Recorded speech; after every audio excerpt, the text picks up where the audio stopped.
Ever wondered how something like, trust, Mm. how it can actually be turned into a weapon? It's quite chilling when you think about it. Yeah. So today, our deep dive is called the Ghazala Din Scams, a community betrayed.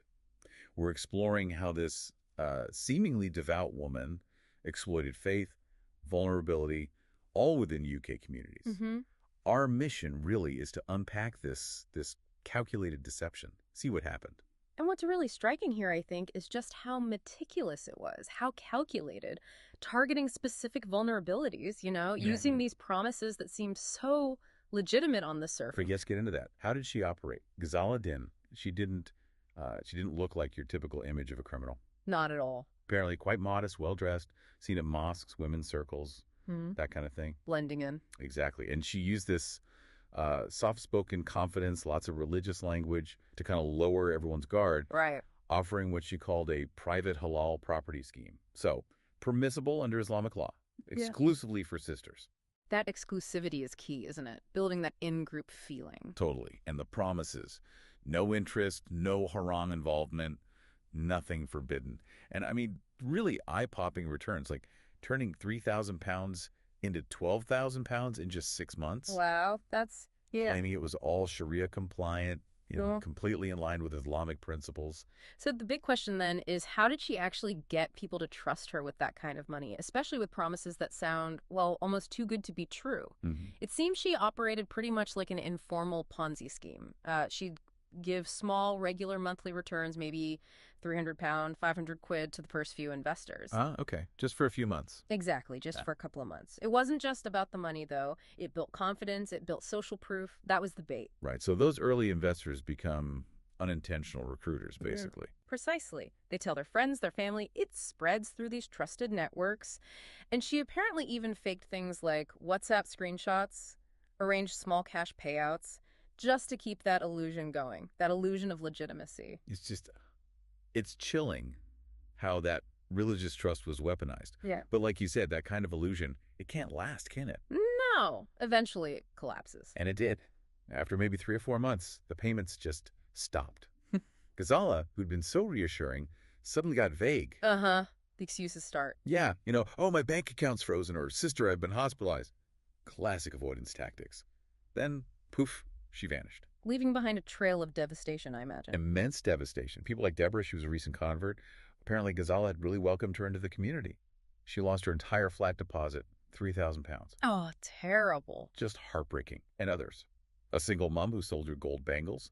An elderly widow who genuinely thought she was investing for, the ummah, the wider community. And the silence aspect you mentioned earlier is so important here. Hugely important. Many felt ashamed.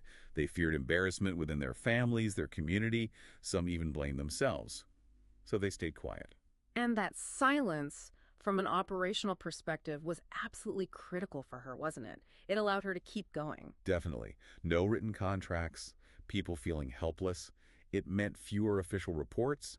It basically gave her cover to continue. It created the perfect environment for the scam to just keep rolling. So insidious. It really compounded the harm. But eventually, some people did start talking. A Burned Sisters WhatsApp group was formed. Okay. Fighting back. Yeah, documenting what happened, sharing stories. And they apparently uncovered accomplices, too, other women who'd vouched for Ghazala, maybe given fake testimonies for a cut, for a commission. Right, expanding the network of deception. But what's really striking, legally speaking, is that Ghazala was never actually arrested for this, was she? No court case, nothing. She just fled Birmingham when things got too hot. And Then the rumors started that she'd resurfaced in other cities, Manchester, Bradford, Slough. Oh, wow. Just moved on. Using new names, but pitching the exact same halal property investments to new groups of women. The cycle just continued. Unbelievable. It just kept going. So, thinking about this, what does it all mean for you, listening?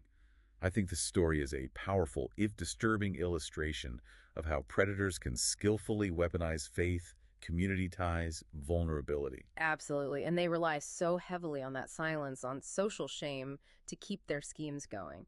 And it's crucial to remember the victims aren't foolish here. These manipulators, like Ghazala, are incredibly calculated.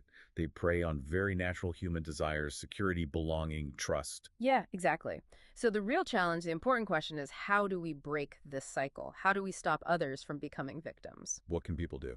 Well, firstly, document everything. Messages, voice notes, any proof of payment, keep records, then report it. Action Fraud UK is the place to go. Okay. Contact Citizens Advice, too, for support, maybe legal guidance, and perhaps most importantly, speak up. Share your story, even if it's anonymous. Break that silence. Because that sisterhood, that community trust, it should be sacred, shouldn't it? Not a tool for a scam.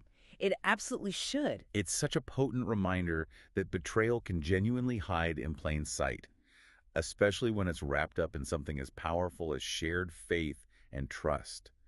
What really stands out to you from digging into this? For me, it makes you consider this.